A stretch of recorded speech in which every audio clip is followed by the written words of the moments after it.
Good morning. It is busy. Very busy. It's bank holiday Monday though, so... Or Memorial Day if you're in America. Yeah, kind of what we expected. But we're here and we're on our way and our flight's on time so far. We're trying to dodge all the people while we film this. So yeah, this is a travel day vlog. But kind of, I'm not sure how much we will film because as I said, it is really busy. Without saying a word, just making a sound, how excited are you? Oh, so excited there's silence. So anyway, we are off to Orlando with British Airways. And this is a really short trip, isn't it, Tony? 5 days, and you probably think we're absolutely crazy for only going 5 days to Orlando. Obviously, if you're American, that sounds like a nice long time, but for us, we have a 9.5-hour flight ahead of us. Why are we going for 5 days? Because we can! We'll tell you why as well. So we're actually only doing one evening in the parks. We're not doing loads and loads of Disney parks, just one evening in Hollywood Studios. We're going to spend most of the time staying at Riviera Resort, which we've never stayed at before. We're going to enjoy the resort and the resorts all over Walt Disney World.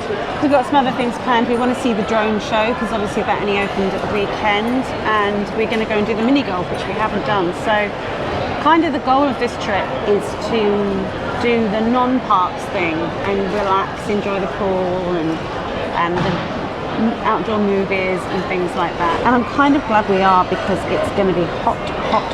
Yeah, like 95, 100 degrees, and then even higher in the real feel.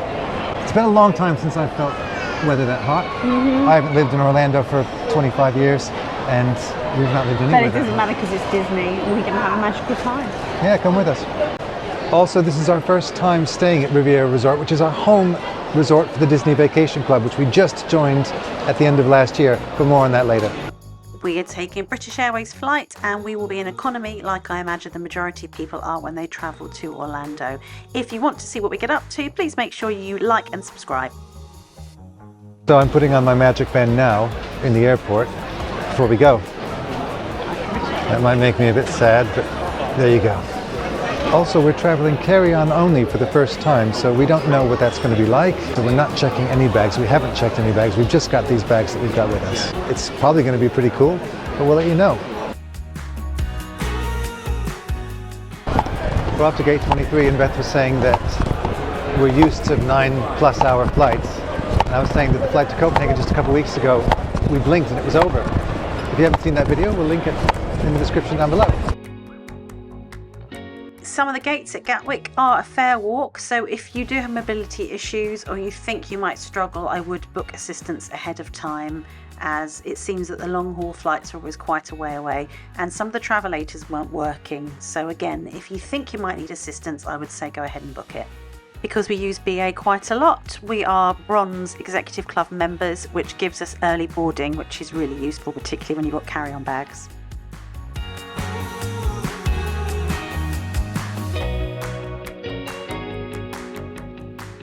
We do have both kinds of USB, which is very useful, which I didn't realize. It's so nice not to have the entertainment boxes, which BA tends to have. So you have all this space. It's just normal economy. Thank goodness. Looking around, and none of the seats seem to have the boxes either. No, it's those old planes. It's the old planes. And for those of you wondering, this is a Boeing 777. Boeing 777. The plane is meant to take off in 15 minutes, and there's still people arriving on board, like new passengers. I've never seen that before. Okay, so that is boarding complete. We are looking at an 8-hour and 17-minute flight. Also, I've just figured out why I have so much foot room.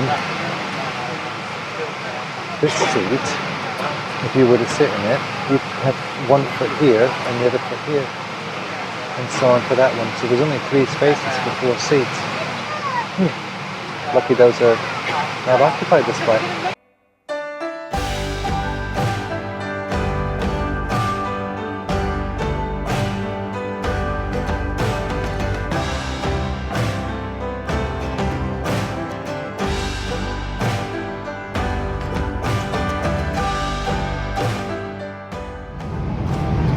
Right, we took off a little late, but we're going to land on time, and it's time for the first snack. Thanks to me having no neighbor, I've got a bit of a hack, because we have a leaner a recliner, literally the only recliner in the whole row. I'll be using this one next to me for my snack. And it's our traditional these, which I don't like. Does anybody like them out there? Let us know in the comments below. And our full-size Heineken Zero. And it looks like it's the same over here. Delicious. Also, I just realized we've got 2 leaners here, and when the person in front of you is reclining, you can't fit your drink in the drink thing. It won't go any further than that. Cheers. But this one does fit. So, every cloud.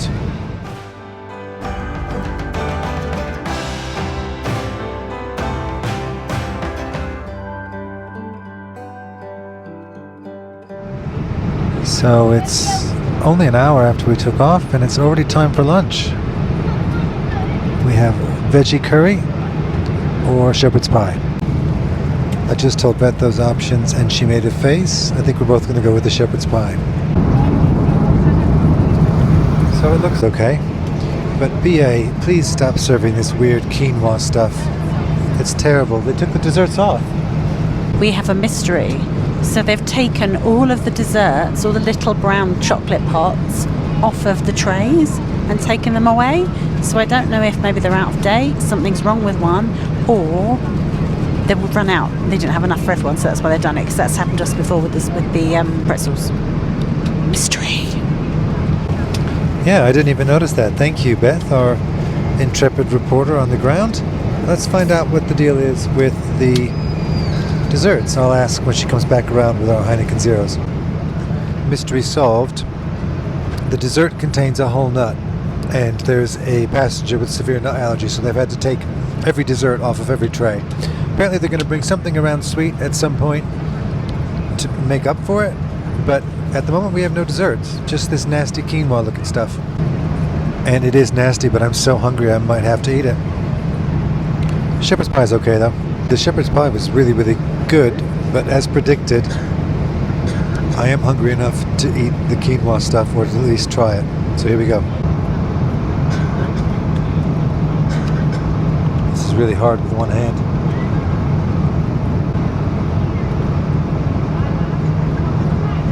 It's edible. So with that thrilling excitement over, we now have left on the clock 7 hours and 14 minutes. 7 hours and 14 minutes.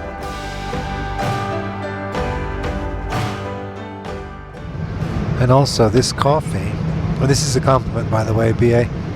It is so strong. It's like an espresso shot, but Americano size. It is really, really strong, as you can hear in my voice. Oof.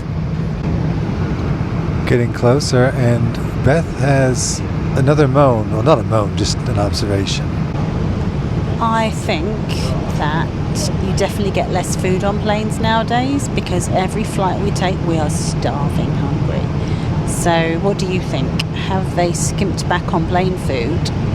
We had tiny cottage pie and not a lot else. What are your thoughts?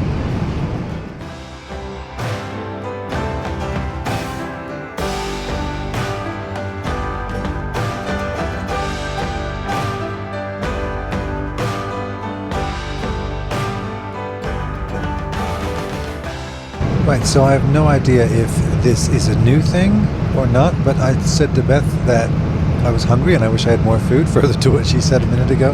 And she said, go ask at the back for some snacks. And apparently on a BA flight, you can go to the back and say, can I have some snacks? And there's a box of snacks in economy, not in premium economy or first class or business class. I said, yeah, help yourself. So we went and got some love corn and some things that weren't very nice called Insane Cane. Sorry, Harry Kane, the footballer, who his face is all over that. They just weren't very nice, but the love corn was okay, and it's filled a hole. 4 hours left. So nobody likes flying in economy. I get it. Beth doesn't like it. I don't like it. Well, it's all we can afford really is to fly in economy like most people. But they just came around with like a bottle of water and some glasses. That's all we've like. There used to be 2 meals. They used to be just snacks and things just to help pass the time. And we're starving. But like one big bottle of water and some plastic cups. And lastly comes like the pastry thing. Yes, we are going to fall on the Disney food tonight. We're so hungry. Getting used to this. So when you fly this way from England or from the UK to the east coast of the US, you end up with a 4-meal day, like a 2-dinner day. And I'm really looking forward to my 4th dinner. My second dinner, my 4th meal, you know what I mean.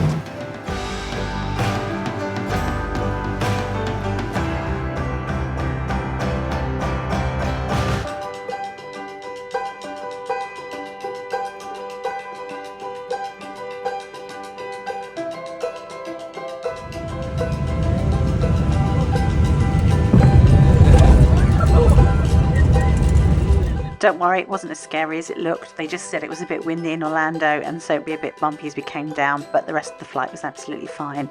And we think travelling with carry-on only is a really, really good way if you're not going for too long. And in fact, we didn't even use everything that we took with us. We could have packed even lighter than we did.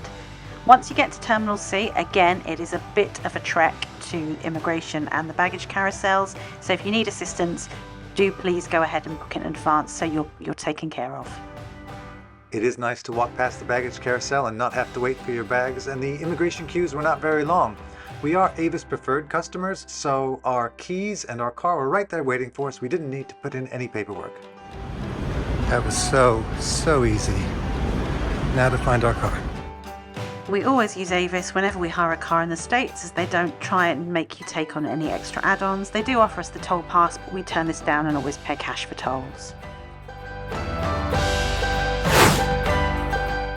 Drive time from the airport to the Riviera Resort was 25 minutes, so not bad at all. Despite owning DVC points here, we'd never actually seen the front of the hotel, so it was a really nice surprise and we loved the resort. And for our 4th meal and second dinner of the day, we hit Bar Riva, which is by the pool at Riviera Resort.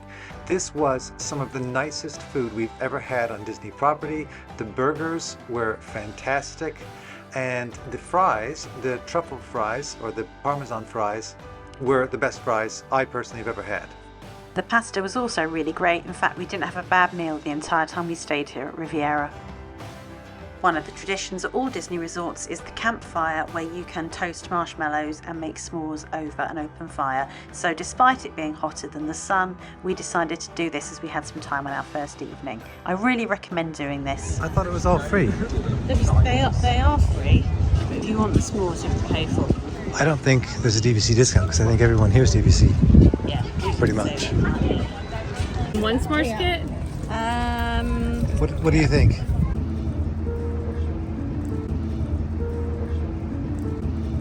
You have marshmallows also? Yeah, Oh, yeah, go on. 1 bag, 2 bags? 2 bags. 3 bags? Yeah, 2 bags is great. There you Thank you. Oh, it's a bunny. There's 2 bunnies. I'll take one, thank you. 2 bunnies. Oh yeah. It's giving a Long. She definitely. You'll see a bump. Sure now. Okay. A bump is Oh wow. She didn't overstep. You're going to have to help me how to do that. Yeah. How to make this?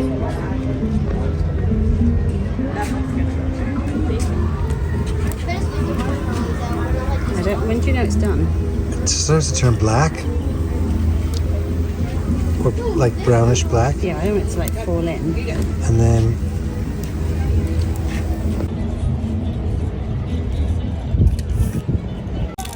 His ear.